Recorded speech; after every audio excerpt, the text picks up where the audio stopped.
귀신과 혼이 난 노총각.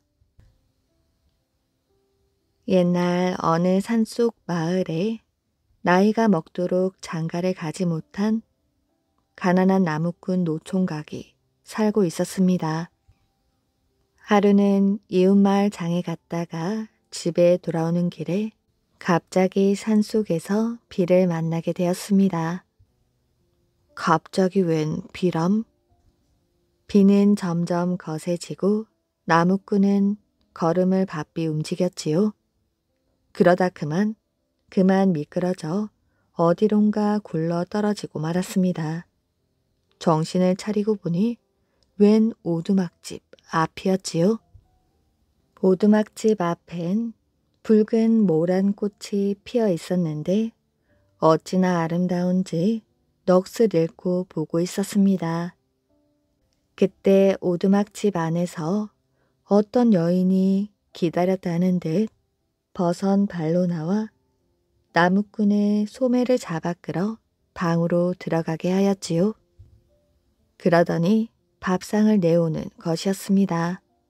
나무꾼은 얼떨결에 밥을 먹었습니다. 밥을 모두 먹자 여인이 절을 하며 말하였지요. 제 남편이 되어주시지 않겠습니까? 나무꾼은 식구 하나 있는 게 소원이었는데 앞도 뒤도 따지지 않고 그러겠다고 약속했습니다. 그래서 둘은 물 한 사발을 떠놓고 혼인을 하게 되었지요. 나무꾼은 얼마나 좋은지 밥을 먹지 않아도 배가 부르고 아무리 고된 일을 하여도 기운이 펄펄 나는 것 같았습니다. 그렇게 꿈같은 나날을 보내고 있었는데 어느 날 아내가 한밤중에 나갔다 오더니 부엌에 앉아 구슬프게 우는 게 아니겠어요? 무슨 사연이 있는 것 같은데 물어봐도 도통 말해주지 않았습니다. 나무꾼의 속은 타 들어가는 것만 같았습니다. 그렇게 매일 우는 아내를 보니 아무래도 그냥 두고만 볼 수 없었습니다. 그래서 밤에 나가는 아내를 몰래 따라 나서 보았습니다. 허둥지둥 아내를 따라가 보니 어느 무덤 앞에서 아내가 사라지고 하얀 나비만 날개를 펄럭거리고 있었습니다. 나무꾼은 나비를 따라가 보았지요. 나비를 따라 무덤가에 다다르니 무덤가에서 나무꾼을 쑥 집어당기는 듯 하였지요. 나무꾼은 무덤 속으로 이끌려 들어가게 되었습니다. 나무꾼은 아내를 찾아 헤매었지요. 아까 보았던 흰 나비가 보이길래 또 따라가 보았습니다. 이윽고 어느 꽃밭에 이르자 아내가 나타났지요. 나무꾼이 아내에게 말했습니다. 여보, 어서 집에 갑시다. 그러자 아내가 남편 앞에 넙죽 엎드렸습니다. 서방님, 저는 예전에 죽은 몸이랍니다. 홀로 아이 둘을 키우다가 병이 들어 죽었지요. 고아가 된 아이들은 먹을 것을 찾아 헤매다 너럭 바위 아래서 굶어 죽고 말았습니다. 가여운 어린 것들을 살려주시면 그 은혜는 잊지 않겠습니다. 그러면서 아내는 나무꾼에게 꽃 3송이를 주었습니다. 이 꽃은 죽은 사람을 살리는 꽃이랍니다. 뼈사리 꽃은 뼈를 돋아나게 하고 살사리 꽃은 살이 생겨나게 하지요. 숨사리 꽃은 숨을 돌게 해주는 꽃입니다. 저는 죽은 몸이라 아이들을 살릴 수가 없어요. 그래서 이렇게 서방님께 부탁을 드립니다. 나무꾼은 그런 아내의 손을 꼭 잡으며 약속하였지요. 걱정 마시오. 내 꼭 아이들을 살려내겠소. 그렇게 말하자마자 아내는 곧 사라지고 나무꾼은 모란 꽃이 가득 핀 곳에 와 있었습니다. 가만히 보니 분명 아내와 함께 살던 집 앞인데 무덤만 덩그러니 있었지요. 여태 살았던 오두막집이 아내의 무덤이었던 것이었습니다. 손에는 아내가 준 꽃 3송이가 들려 있었지요. 나무꾼은 얼른 너럭 바위를 찾아가게 되었습니다. 거기에 죽은 아이들이 있었지요. 나무꾼은 뼈사리 꽃을 죽은 아이의 몸에다 대었습니다. 그러자 뼈가 돋아나게 되었지요. 살살이 꽃을 갖다 대니 통통하게 살이 오르는 것이었습니다. 그런 다음 숨살이 꽃을 대자 휴 하고 숨을 쉬면서 벌떡 일어나는 것이었습니다. 나무꾼은 2 아이를 집으로 데려가 정성껏 길렀습니다. 아이들이 쑥쑥 자라는 것을 보느라 세월이 가는 줄도 몰랐지요. 세월은 물처럼 흐르고 흘러 아이들은 장가를 보내고 손주들까지 보게 되었습니다. 그러고 나니 저승에 있는 아내가 몹시 그리웠지요. 그래서 아내 무덤을 찾아갔습니다. 세월이 흐르고 머리가 하얗게 된 나무꾼이 아내의 무덤 앞에서 이렇게 말하였지요. 당신 덕분에 외롭지 않게 세상을 살게 되었소. 이제 당신이 보고 싶구려. 나를 좀 데려가 주오. 그러자 어디선가 흰 나비가 날아와 무덤에 앉더니 할아버지가 된 나무꾼을 무덤 속으로 데려갔습니다. 그렇게 해서 나무꾼은 저승에서 아내를 만나 오래도록 행복하게 살았다고 합니다. 나그네 덕분에 용이 된 구렁이. 옛날 어느 산골 마을에 커다란 구렁이가 산 중턱에서 길을 막고 있는 일이 있었습니다. 대낮에 가도 구렁이가 사람을 잡아먹는다는 소문이 있어 사람들은 그 산을 피해 다녔지요. 그러던 어느 날 한 나그네가 이미 캄캄하게 어두운데 그 산길을 가려고 했습니다. 동네 사람들은 깜짝 놀라 나그네를 말렸지요. 거기는 대낮에 가도 위험합니다. 구렁이가 사람을 잡아먹는다고 소문난 곳이지요. 이렇게 어두운데 혼자서 가시면 안 됩니다. 그러나 나그네는 아무렇지 않다는 듯 말했습니다. 조심하면 별 문제 없을 것입니다. 걱정하지 마십시오. 동네 사람들은 나그네가 하도 괜찮다고 하니 그냥 두는 수밖에 없었지요. 나그네가 산에 들어가서 한 고개를 넘어가는데 갑자기 하늘이 우다닥 소리를 내며 꽝꽝거리기 시작했습니다. 멀리 산속에서 울리는 소리를 듣고는 동네 사람들은 겁을 잔뜩 먹게 되었지요. 아까 그 사람이 이 밤에 그곳을 지나갔으니 구렁이가 그 사람을 잡아먹는 소리인가 봐. 산속을 걸어가던 나그네가 소리 나는 쪽으로 둘러보니 커다란 구렁이가 용트림을 하며 몸을 뒤틀고 있었습니다. 나그네는 그 모습을 보고 넙죽 엎드려 절을 하였지요.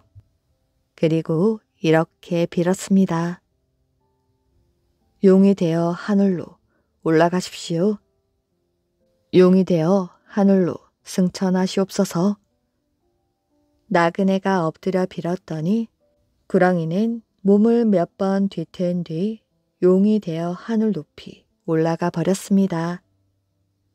그동안 구렁이는 용이 되어 승천하려고 했지만 그때마다 사람들이 보고 겁을 집어먹고 놀라 자빠지거나 용을 바라보며 함부로 말하는 것을 듣고 승천하지 못하고 있었던 것이었지요.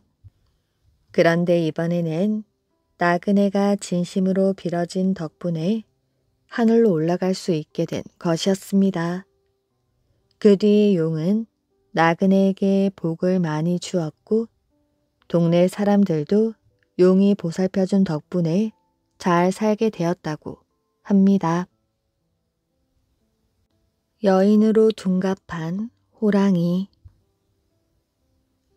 고려 현종 때 강감찬 장군은 아주 용감했습니다. 장군은 살고지에 있는 호랑이 무리를 머리를 써서 내쫓았지요. 하지만 그로부터 몇 년 뒤 호랑이가 다시 나타났다는 소문이 나돌기 시작했습니다. 이번에 나타난 호랑이는 몸집도 아주 크고 성질도 무척 사나워 사람들이 마을을 버리고 떠났다는 이야기가 온 장안에 퍼지게 되었지요.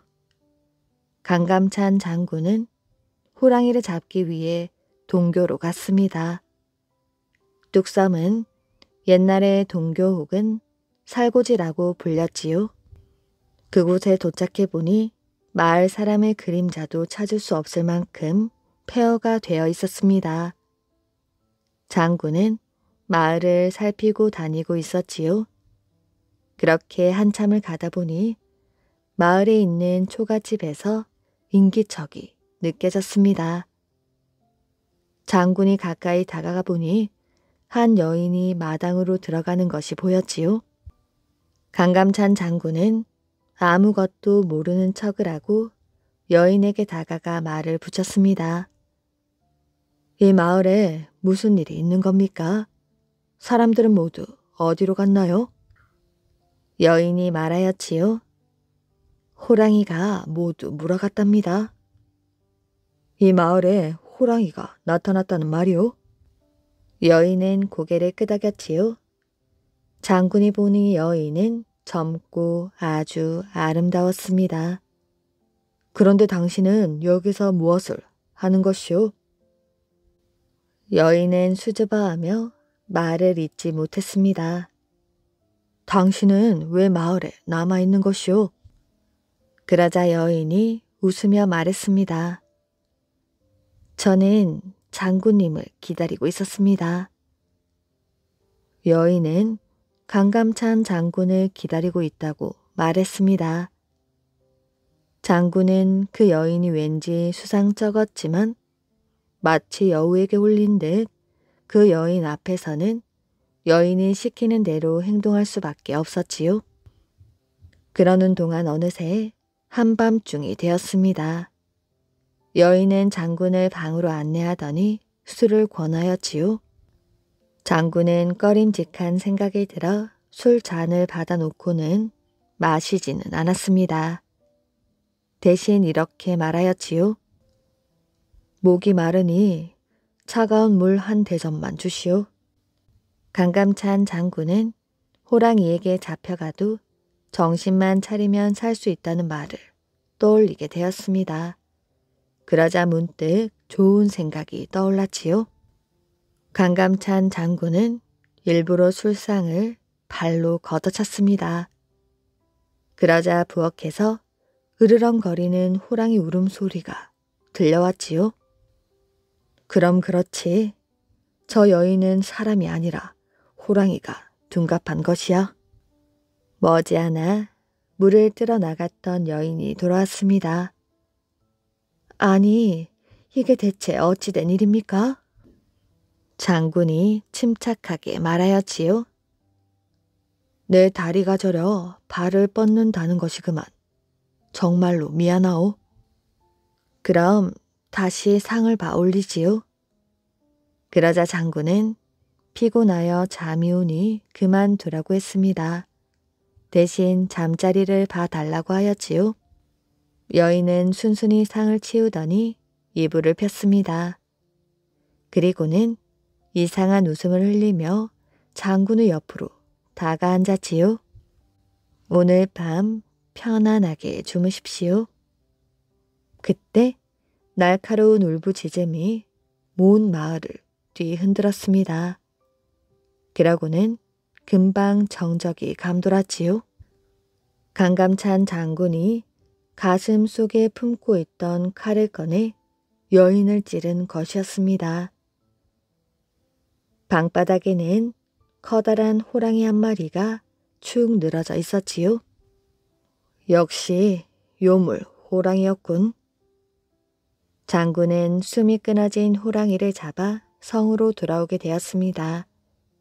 그 이후로 동교에서는 호랑이가 사라졌다고 합니다. 그림에서 나온 여자. 옛날 어느 마을에 아주 큰 욕심쟁이가 살고 있었습니다. 색시가 밥을 축 내는 것도 아까워 혼인도 하지 않았지요. 하루는 욕심쟁이가 산을 넘는데 해가 떨어지고 있었습니다. 욕심쟁이는 오싹한 기분이 들어 주위를 두리번 살펴보았습니다. 한참을 보다 보니 웬 집이 나왔지요. 얼른 집 안으로 뛰어 들어갔습니다.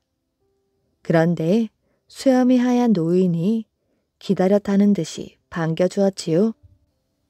먼 길을 왔는데 밥이나 잡수고 가시지요. 욕심쟁이는 밥을 먹을 욕심에 고개를 끄덕끄덕했습니다.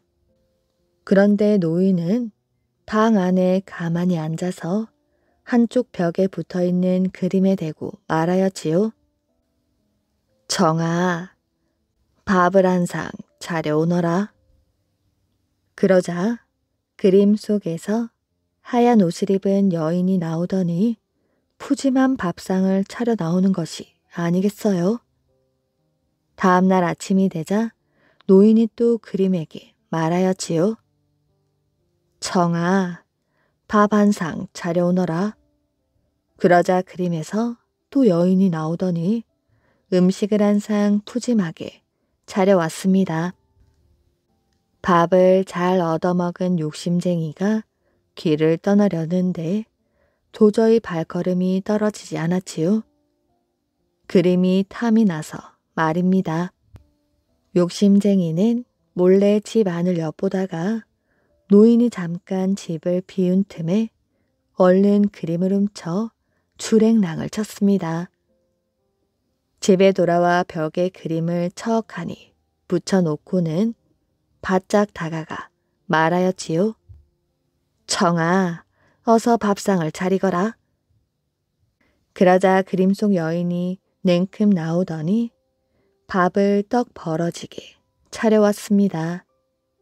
욕심쟁이는 기분이 너무너무 좋았습니다.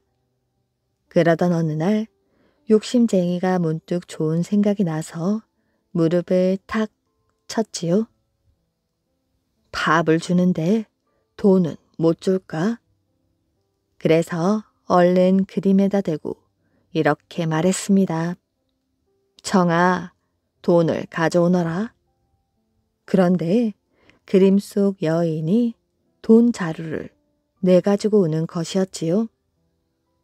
그 다음부터 욕심쟁이는 날마다 청이를 불러댔습니다. 하루에도 12번씩 돈을 가져오라 하였지요. 욕심쟁이는 얼마 안가 큰 부자가 되었습니다. 집 안에는 돈이 넘쳐나게 되었지요. 그런데 이 많은 돈은 하필 나라 곳간에서 나온 것이었습니다. 곳간이 털리자 화가 난 임금님이 돈이 새는 곳을 캐기 시작했습니다.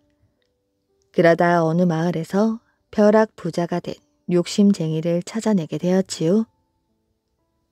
돈을 자랑하다 덜미를 잡힌 욕심쟁이는 모든 것을 노인 탓으로 돌렸습니다.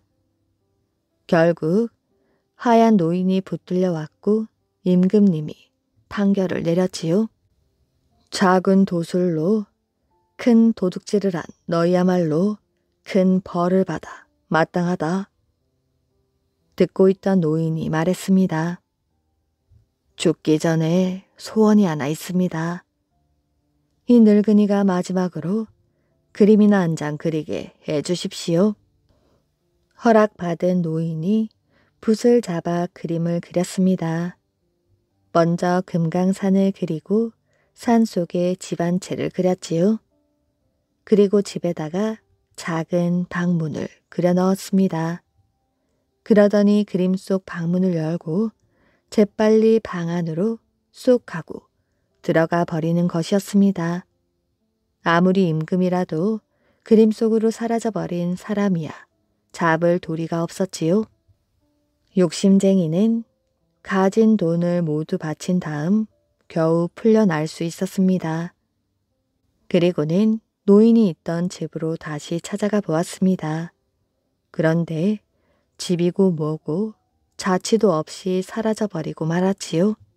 깜짝 놀란 욕심쟁이가 이리저리 돌아보고 있는데 갑자기 느닷없이 그림 속 여인이 나타나서 어디론가 바삐 걸어가는 것이 보였지요. 욕심쟁이는 얼른 그림 속 여인을 따라가 보았습니다. 여인은 뒤도 돌아보지 않고는 뛰는 듯 나는 듯 길만 걸어갔지요. 욕심쟁이도 그 뒤를 따라가 보았습니다. 한참을 따라가다 보니 어느새 금강산이었습니다. 언제 여기까지 왔는지도 몰랐습니다. 그런데 앞서가던 여인이 산속 어느 집으로 쏙 들어가는 것이 보였지요. 욕심쟁이도 따라 들어가게 되었습니다. 들어가 보니 여인은 온데간데 없고 수염이 하얀 노인이 그림을 그리고 있었습니다. 욕심쟁이는 노인을 부르며 방 안으로 들어가게 되었습니다. 그런데 가만히 보니 노인이 온통 뼈만 남은 해골이었지요. 깜짝 놀란 욕심쟁이는 팔 다리가 벌벌 떨렸습니다. 얼른 밖으로 나가려고 방문 쪽으로 달려갔습니다. 그런데 노인이 갑자기 붓을 들어 문 고리에다 커다란 자물통을 그렸지요.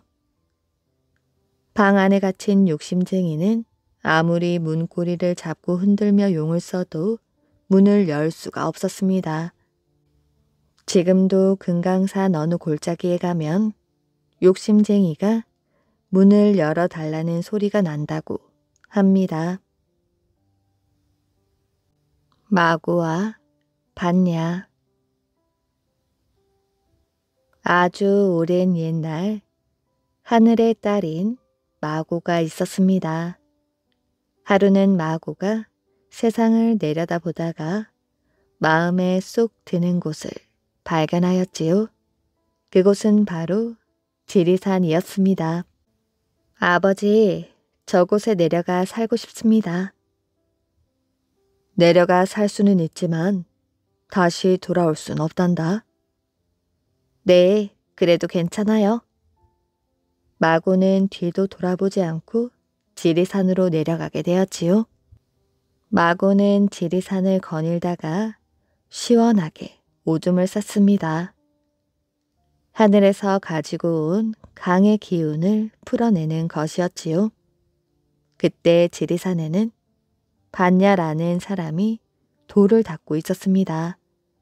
그런데 난데없이 크르릉 소리가 나더니 붉은 황토물이 순식간에 계곡을 덮치는 것이었지요.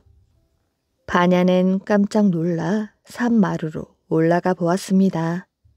그랬더니 거기에 키도 크고 몸집도 커다란 여자가 앉아 있었지요.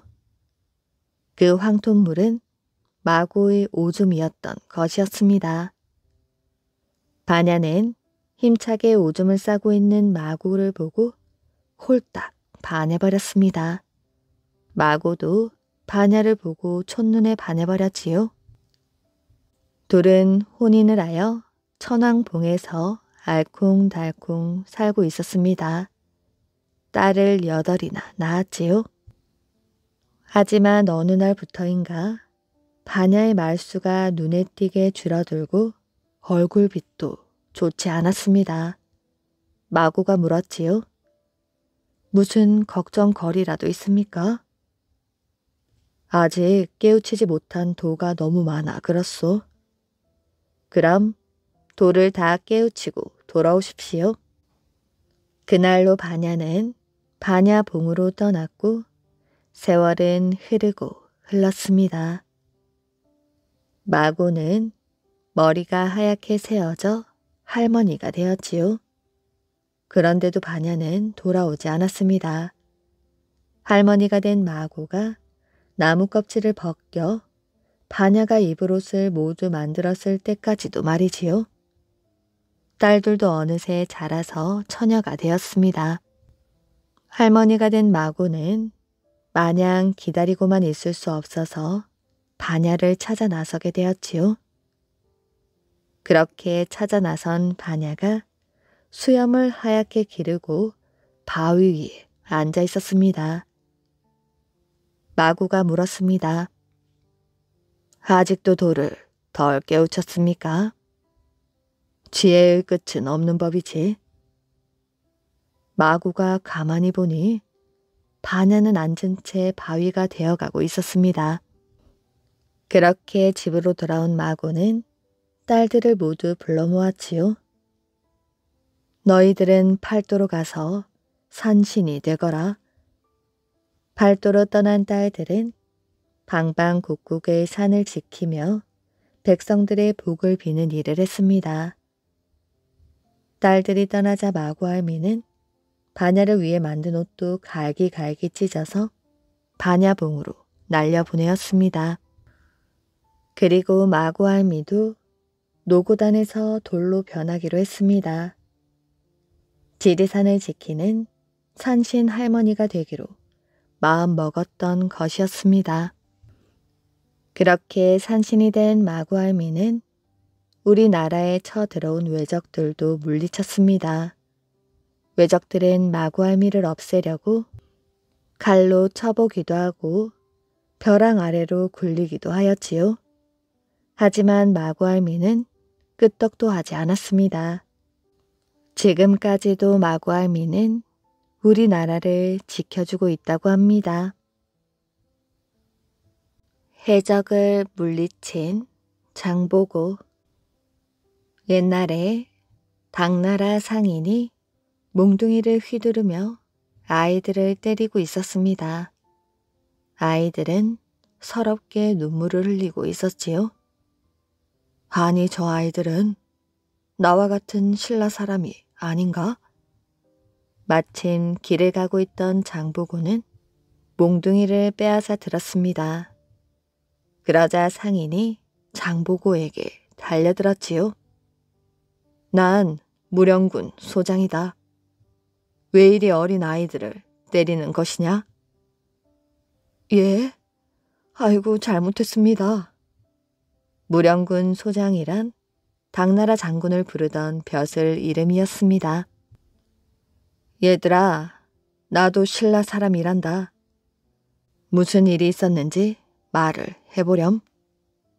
상인의 눈치를 살피던 아이 중 하나가 울먹이며 말했습니다. 저는 바닷가 마을에서 살았습니다.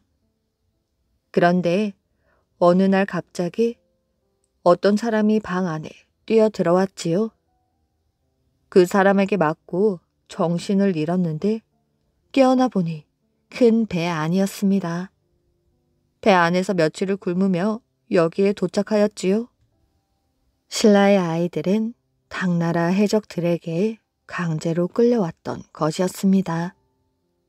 그 당시 신라는 나라가 어지러웠지요.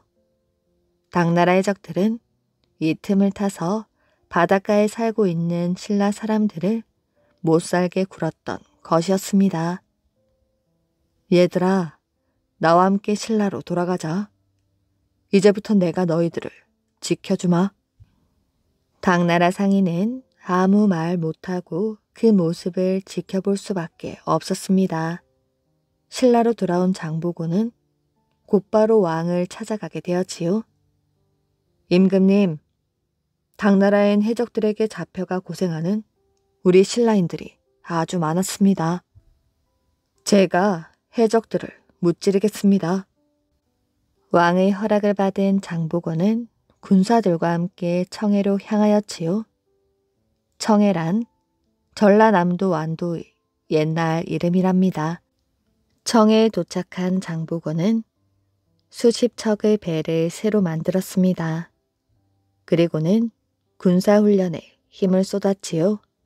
또한 군사들을 배에 태우고 직접 바다로 나가기도 했습니다. 이렇게 하여 청해는 신라의 든든한 해군 기지가 되었지요. 그래서 군대가 머무르는 곳을 가리키는 진자를 붙여 청해진이라 불리게 되었습니다. 그러던 어느 날 군사 한 명이 다급하게 소리쳤지요. 당나라 해적선이 이쪽으로 오고 있습니다. 장보고는 수십 척의 배와 군사들을 거느리고 해적선을 향해 출동했습니다. 해적들의 배를 한 척도 남기지 말라. 장보고와 신라 군사들은 단숨에 해적선을 에워쌌습니다. 해적들이 도망가지 못하게 하라. 신라의 군사들은 해적들을 용감하게 무찔렀습니다. 해적들은 살려달라고 애원하기 바빴지요. 장보고가 사로잡은 해적들은 밧줄로 꽁꽁 묶어 청해로 돌아가려 할 때였습니다. 한 군사가 장보고에게 말했습니다. 장군님, 전라남도 군산에도 해적선이 나타났다고 합니다. 즉시 군산으로 배를 저어라. 장보고가 서둘러 군산에 도착했을 때에는 해적들이 신라 사람들을 붙잡아 막 떠나려고 하던 때였지요. 저기 큰 배에 해적들의 우두머리가 있다. 뱃머리를 저 배에 붙이거라. 해적선에 올라탄 장보고는 단숨에 해적 두목을 붙잡았지요. 해적들은 두목이 붙잡히자 더 이상 힘을 못 쓰고 우왕좌왕했습니다. 해적들을 모두 붙잡은 장보고는 신라 사람들을 풀어주고 해적들이 훔쳤던 물건도 주인에게 되돌려 주었지요. 그 후 장보고는 신라 사람들을 괴롭히는 일본 해적들도 혼쭐을 내서 내쫓아 버렸습니다. 얼마 뒤 장보고의 소문은 온 나라 안에 쫙 퍼졌지요. 신라 사람들은 너나 할 것 없이 장보고를 칭찬했습니다. 그 뒤 당나라와 일본의 해적들은 신라 바닷가에는 얼씬거리지도 못하였지요. 멀리서 장보고라는 소리만 들어도 쏜살같이 도망을 갔습니다. 장보고는 해적들이 사라지자 청해진에서 당나라의 물건과 일본의 물건들을 사고팔게 했습니다. 그래서 청해진은 많은 상인들로 발 디딜 틈 없을 정도로 큰 무역항이 되었다고 합니다. 아이를 따라간 돌멩이. 옛날 어느 마을에 한 사내 아이가 살았는데 일하기를 싫어하였지요. 빈둥거리며 놀기만 좋아했습니다. 연 90살 먹도록 일이라고는 한 번도 해본 적이 없었습니다. 늙은 홀 어머니와 사는데 어머니가 밤낮으로 남의 집 품을 팔아 겨우 입에 풀칠이나 하고 살았지요. 아들이 허구 언날 놀기만 하니 어머니 고생이 이만저만이 아니었습니다. 하루는 이 아이가 개울가에서 종일 물 장난이나 하면서 놀았지요. 실컷 놀다가 해가 저물어 이제 집에 돌아가는데 무엇이 뒤에서 달그락달그락 소리를 내며 따라오고 있었지요. 딱 돌아보니 조그만 돌멩이가 떼굴떼굴 구르면서 따라왔습니다. 아이가 서면 돌멩이도 서고 아이가 가면 돌멩이도 가고 하였지요. 뭐야, 성가신 돌멩이잖아. 아이는 돌멩이를 집어 멀리 던져버렸습니다. 그러고 나서 또 길을 가는데 얼마 못 가서 또 달그락달그락 소리가 났습니다. 돌아보니 아까 그 돌멩이였지요.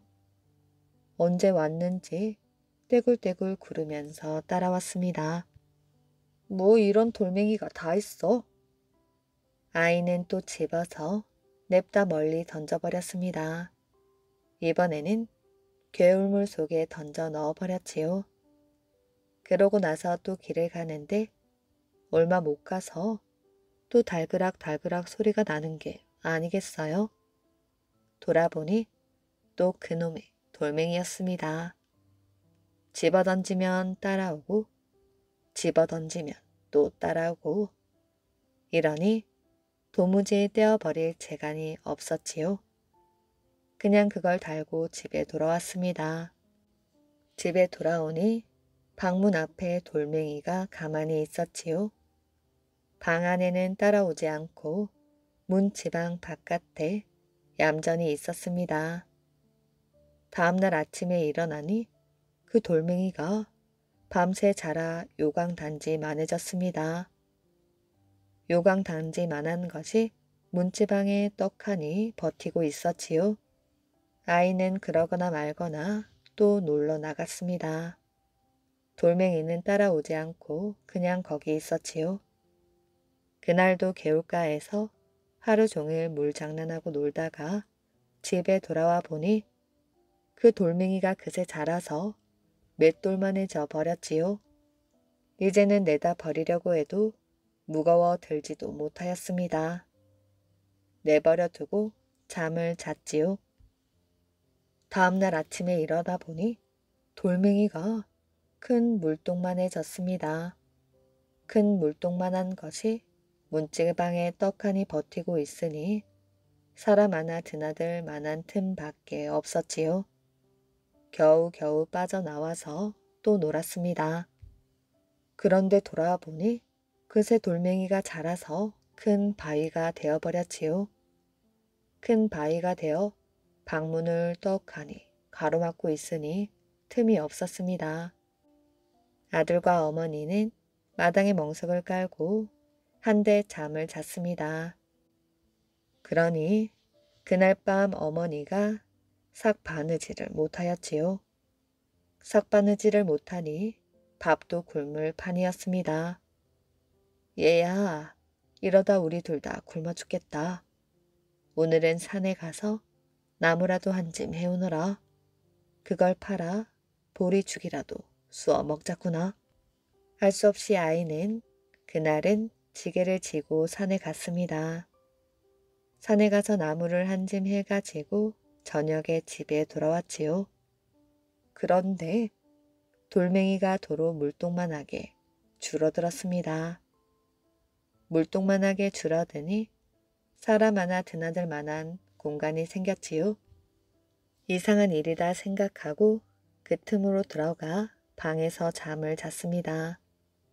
그 다음 날은 또 전처럼 개울가에서 온종일 물장난을 하였습니다. 저녁이 되어 집에 돌아와 보니 그새 돌멩이가 또 자라 있었지요. 커다란 바위가 된 것입니다. 그러니 또 방에 못 들어가고 한 데서 잠을 잤지요. 다음 날 또 나무를 한 짐 해왔더니 이번엔 바위가 줄어들어서 도로 물동만해졌습니다. 이 돌멩이가 나더러 일을 하라는군. 일을 하면 줄어들고 놀면 불어나니 말이야. 아이는 이렇게 생각하고 다음 날엔 큰 마음을 먹고 남의 집에 가서 품을 팔았지요. 하루 종일 땀을 흘리며 일하고 품삯을 받아 집에 돌아와 보니 아니나 다를까 돌멩이가 도로 맷돌만해졌습니다. 그래서 그 다음 날부터는 날마다 일을 하였지요. 나무도 하고 품도 팔고 아주 부지런히 일했습니다. 그랬더니 돌멩이가 점점 줄어들어서 도로 조망만하게 되었습니다. 조망만한 것이 며칠 동안 방문 앞에 얌전하게 있더니 하루는 아침에 일어나 보니 어디론가 가버리고 없었지요. 그런데 이제는 이 아이도 일하는 게 아주 몸에 익어서 돌멩이가 있으나 없으나 날마다 부지런히 일을 하게 되었습니다. 그렇게 부지런히 일을 하니 모두 다 잘 되었지요. 어머니 고생도 덜고 살림도 점점 불어나고 그래서 잘 살았다고 합니다. 촌장을 죽인 꽃사슴. 옛날 백두산에는 신선 꽃사슴이 있었습니다. 백두산 근처 마을의 촌장은 신선 꽃사슴을 잡고 싶었지요. 해마다 사냥꾼을 보내었지만 사슴을 잡아온 사람은 아무도 없었습니다. 이때 백두산에 대걸이라는 총각이 살고 있었지요. 대걸 총각은 어릴 때 부모를 잃고 종살이를 하고 있었습니다. 하루는 깊은 숲속으로 나무를 하러 갔습니다. 아니, 새끼 사슴이 함정에 빠졌잖아. 풀숲에서 새끼 사슴이 끙끙대고 있었습니다. 총각은 새끼 사슴을 끌어내어 안고 샘터로 갔지요. 가지고 있던 쌀 자루를 물에 풀어 새끼 사슴에게 먹였습니다. 다 먹은 새끼 사슴은 눈을 깜빡거리고 코를 훌쩍거렸지요. 저는 백두산 신령의 후손인 꽃사슴의 딸입니다. 부모님 몰래 나와 놀다가 함정에 빠졌지요. 이 은혜 꼭 잊지 않겠습니다. 은혜라니 얼른 돌아가거라. 대걸 총각은 새끼 사슴이 저 멀리 사라질 때까지 바라보았습니다. 이듬해 봄이 되었어요. 대걸 총각이 백두산 기슭에서 일을 하고 있는데 꽃사슴 한 마리가 깡충깡충 뛰어왔습니다. 아저씨, 작년 이맘때 저를 구해주신 분이시지요? 오, 그렇구나. 그새 몰라보게 컸구나. 아저씨, 저기 숲에서 한 여인이 쓰러져 있습니다. 그 여인이 아저씨의 배필이에요. 어서 가서 도와주세요. 총각은 얼른 숲으로 달려갔습니다. 골짜기 아래에서 여인이 누워 있었지요. 여보시오, 괜찮으시오? 여인은 정신을 차리며 일어났습니다. 네, 괜찮습니다. 여인은 부끄러운 듯 고개를 들지 못했습니다. 누구신데 이런 곳에 혼자 계십니까? 저는 부모님이 돌아가시고 부잣집 종으로 살고 있었습니다. 그 집 주인이 아들과 강제로 결혼을 시키려 했습니다. 오늘이 결혼식이었는데 도망쳐 숲으로 온 거예요. 그때 느닷없이 꽃사슴이 나타나더니 나를 태우고 이곳으로 왔습니다. 꽃사슴이요? 네, 이곳에 있으면 대걸 총각이라는 사람이 올 거라고 했습니다. 대걸 총각은 마음이 철렁 내려앉았습니다. 대걸 총각임을 어떻게 알 수 있지요? 총각은 모르는 척하며 물었지요. 그 사람은 지난 봄 꽃사슴을 구해준 은인이라 하였지요. 그리고 그분과 제가 천생배필이니 결혼하라고 했습니다. 총각은 고개를 끄덕이며 여인에게 자신이 그 사람이라고 했습니다. 여인은 그가 대걸 총각임을 알고는 얼굴이 발그레해졌습니다. 총각은 여인과 결혼하였지요. 이 소식을 들은 마을의 촌장은 어슬렁어슬렁 대걸의 집으로 찾아왔습니다. 촌장은 대걸의 아내를 몰래 훔쳐보았지요. 아니, 어디서 저렇게 아름다운 여인을 만났을꼬? 다음날 촌장은 대걸을 불러들였습니다.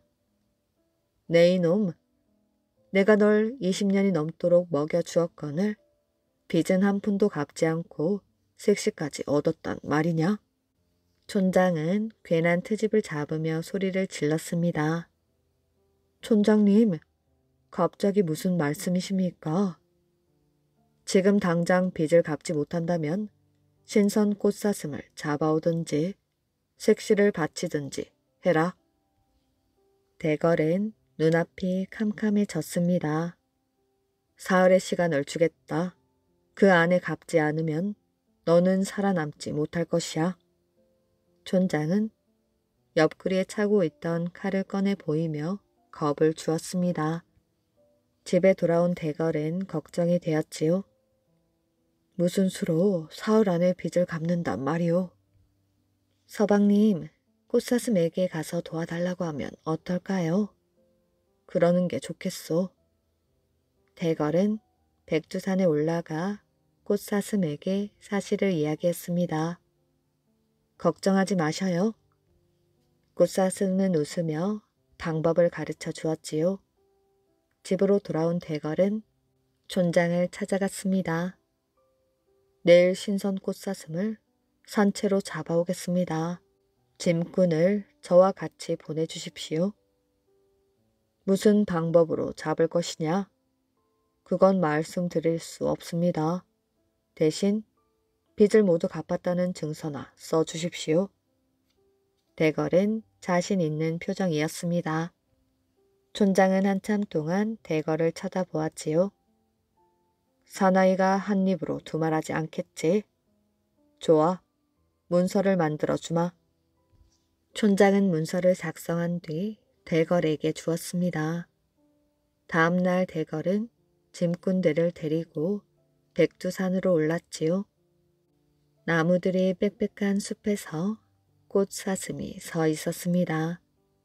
대걸은 화살로 꽃사슴의 정강이를 맞췄지요. 대걸이 짐꾼들과 쓰러진 꽃사슴을 메고 마을로 돌아왔습니다. 촌장은 꽃사슴의 주변을 빙빙 돌았지요. 꽃사슴의 목에는 금패와 은패가 빛을 내고 있었습니다. 정말 신선 꽃사슴이 맞구나. 촌장은 대걸에게 후한 대접을 해 주었지요. 대걸이 돌아가고 하인들을 불렀습니다. 밤에 꽃사슴을 죽인 뒤 대걸에게 누명을 씌워라. 촌장의 눈빛이 반짝였습니다. 대걸을 죽인 뒤 색시를 데려와야지. 하인들은 꽃사슴이 갇힌 곳으로 갔습니다. 그때 불이야하며 하인들이 아우성을 치며 뛰어나왔지요. 꽃사슴이 눈에서 불꽃이 튀기더니 온 몸이 불길로 활활 타올랐습니다.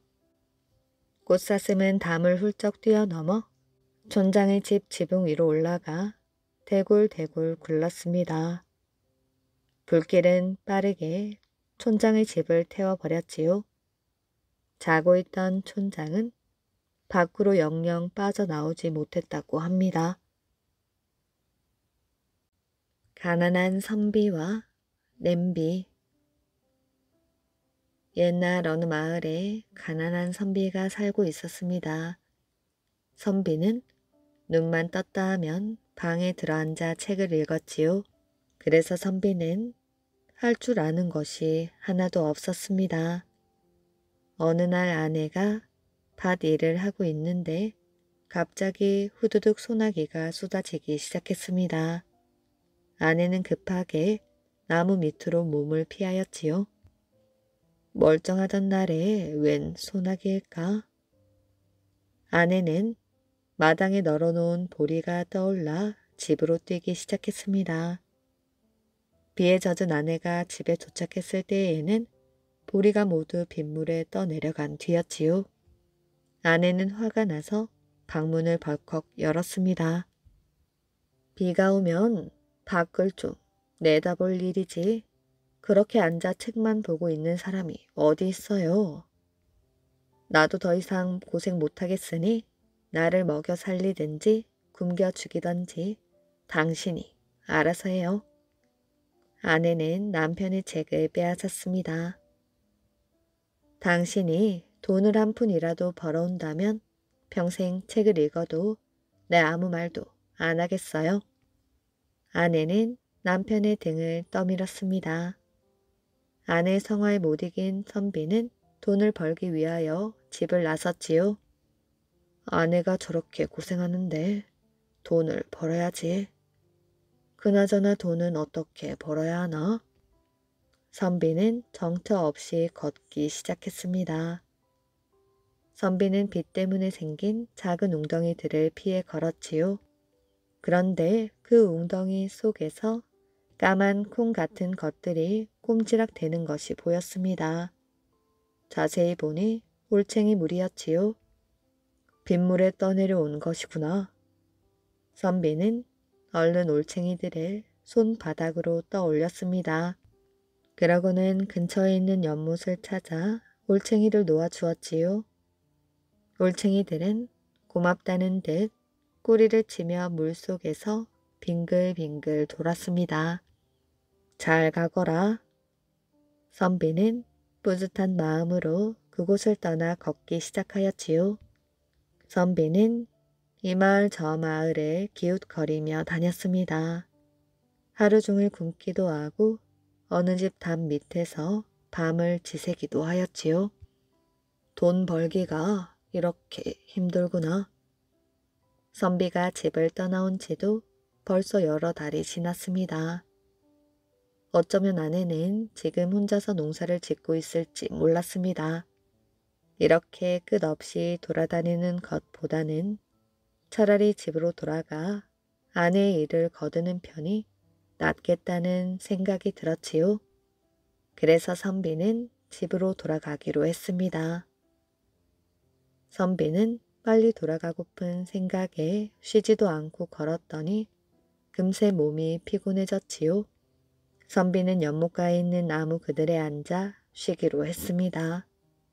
그때 개구리 몇 마리가 풀숲에서 뛰어나왔지요.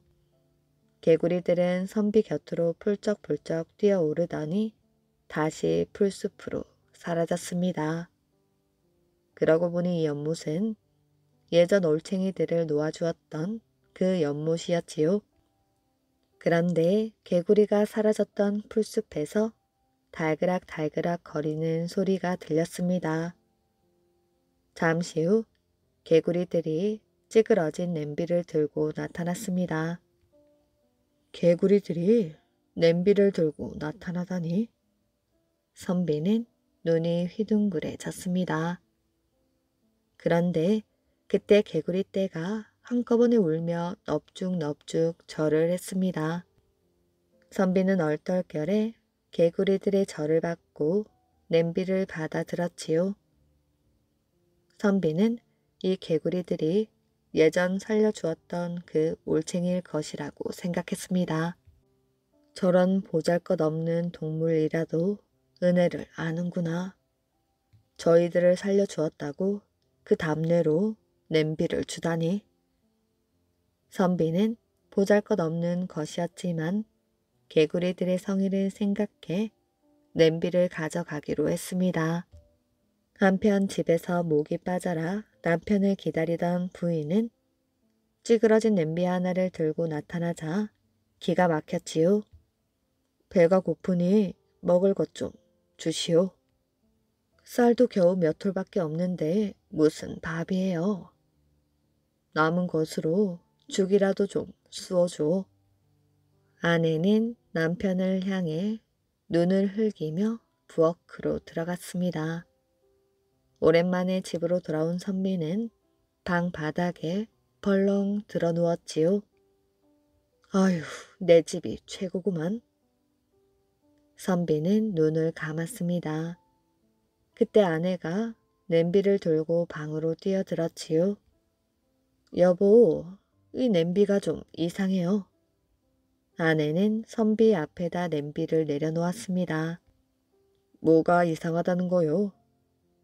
글쎄 쌀을 씻으려고 냄비에다 쌀 한 줌 퍼 담았거든요. 그런데 쌀이 두 줌으로 변하지 뭐예요. 무슨 소리요? 잘못 본 게지.